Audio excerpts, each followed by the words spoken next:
জুলাই সনদ বাস্তবায়ন আদেশ অন্তর্বর্তী সরকারের একটি অন্তহীন প্রতারণার দলিল বলে মন্তব্য করেছেন স্বরাষ্ট্রমন্ত্রী সালাহ উদ্দিন আহমেদ।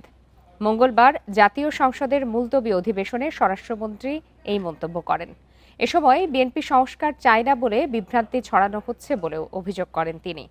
জনগণের আকাঙ্ক্ষা পূরণে সরকার অঙ্গীকারাবদ্ধ উল্লেখ করে স্বরাষ্ট্রমন্ত্রী বলেন, সকল রাজনৈতিক দলের সমন্বয়ে সংবিধান সংশোধনের জন্য একটি বিশেষ কমিটি গঠনের প্রস্তাব করা হলো। যে আদেশের জন্মই বৈধ হলো না, সেই আদেশ হবে ভয়েড অ্যাব ইনিশিও লিগ্যাল ল্যাঙ্গুয়েজ। এই আদেশটা রাষ্ট্রপতির অধ্যাদেশ না হওয়ার কারণে 133টি অধ্যাদেশ উপস্থাপন করা হলেও নতুন রিন গভীর থেকে পরিষ্কার করে কাপড়কে রাখে নতুনের মতো উজ্জ্বল। নতুন রিন অ্যাডভান্সড পাউডার। সংসদের প্রথম দিনে এই আদেশটা উপস্থাপন করা হলো না, কারণ এটা না হয় অধ্যাদেশ না হয় আইন। আমি সেজন্য বলেছিলাম এটা হয়তো কোনো নিউট্রাল জেন্ডার হতে পারে।